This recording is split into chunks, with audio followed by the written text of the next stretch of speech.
Time work and स्पीडमधील first rule आहे distance is equal to, आपल्याला जेव्हा डिस्टन्स काढायचं आहे तेव्हा स्पीड इंटू टाइम, जेव्हा स्पीड काढणार आहे तेव्हा डिस्टन्स अपॉन टाइम, टाइम जेव्हा काढणार आहे तेव्हा डिस्टन्स अपॉन स्पीड, आणि जेव्हा महत्त्वाचं इम्पॉर्टंट काय आहे तर किलोमीटर पर आवरमधून जेव्हा आपल्याला मीटर पर सेकंदमध्ये कन्वर्ट करायचं असते फर्स्टली तेव्हा आपण 5/18 यूज करणार, व मीटर पर सेकंद जेव्हा दिलेलं असेल त्याला किलोमीटर पर आवरमध्ये जेव्हा आपण कॅल्क्युलेट करणार असेल तेव्हा आपल्याला 18/5 यूज करायचं आहे. तर आपण काय करू आता गणित बघून घेऊ.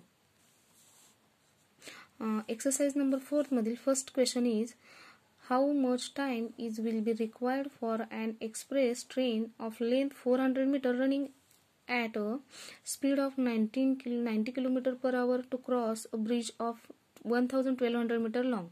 तर या गणितात आपल्याला काय दिलेलं आहे, हाऊ मच टाइम म्हणजे किती वेळ लागला, तर एक्सप्रेस काय झालं तर ट्रेनची लेंथ किती होती 400 मीटर, आणि त्यांनी क्रॉस किती केलेला आहे, ब्रिज क्रॉस करण्यासाठी किती मीटर लॉंग होतं ते ब्रिज, तर 1200 मीटर लॉंग होतं.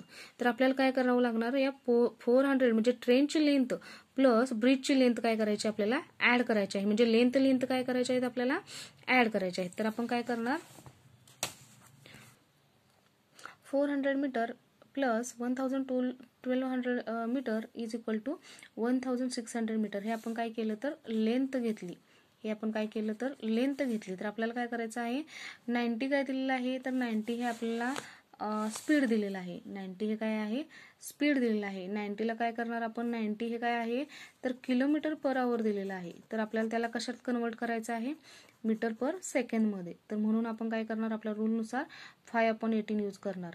तर जेव्हा आपण किलोमीटर पर आवर मधून मीटर पर सेकंद मध्ये जाणार असेल तेव्हा आपल्याला हा रूल यूज करायचा आहे किलोमीटर पर आवरचा मीटर पर सेकंद मध्ये. तर हे जे आहे हे आपले काय आहे 90 इथं आपण यूज करणार आहे, 90 हे काय आपले स्पीड आहे, तर त्याला आपल्याला काय कन्वर्ट करायचं आहे किलोमीटर पर आवरचं मीटर पर सेकंद मध्ये करताना आपण 5/18 यूज करणार आहोत.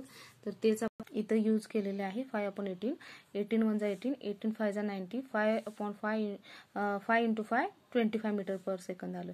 तर आपल्याला विचारलेलं काय आहे तर टाइम, गणितामध्ये आपल्याला काय विचारलेलं आहे तर टाइम काढण्यासाठी सूत्र काय आहे तर distance upon speed, distance upon speed. तर डिस्टन्स किती आहे तर डिस्टन्स हा आपला 1600 काय आहे डिस्टन्स आहे, तर स्पीड किती आला आपलं 25 metre per second.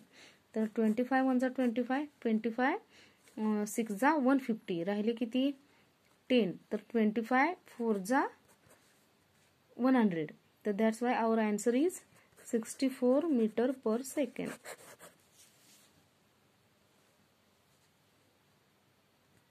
Second question is, if 48 workers complete one job in 12 days, then how many workers are going to complete same job in 8 days?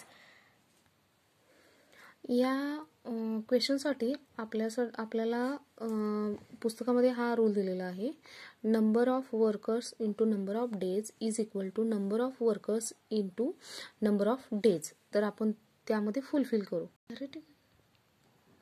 Number of workers, if 48 workers complete one job in 12 days, तर आपण rule काय आहे आपला तर number of workers into number of days is equal to number of new workers into number of new days. तर रूलनुसार 48 workers आहेत आणि नंबर ऑफ डेज किती आहेत तर 12 is equal to number of new workers नाही माहीत, तर आपल्याला आपण एक्स मानू, आणि न्यू डेज आर 8 डेज. तर याच्यामध्ये काय आहे इंटू, तर इकडे जाऊन काय होणार डिवाइड, 8 1 जा 8, 8 6 जा 48, 6 इंटू 12 9, I think 12 6 जा 96, sorry 12 6 जा 72.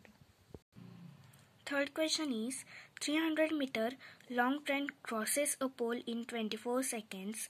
What is the speed of the train in kilometer per hour? Third number गणितामध्ये आपल्याला काय करायचं आहे, तर त्यांनी 300 लॉंग म्हणजे त्याचे काय दिलेलं आहे आपल्याला डिस्टन्स, आणि 24 सेकंड म्हणजे टाइम दिलेला आहे. तर आपल्याला विचारलेलं काय आहे, तर डायरेक्ट आपल्याला विचारलेलं आहे स्पीड.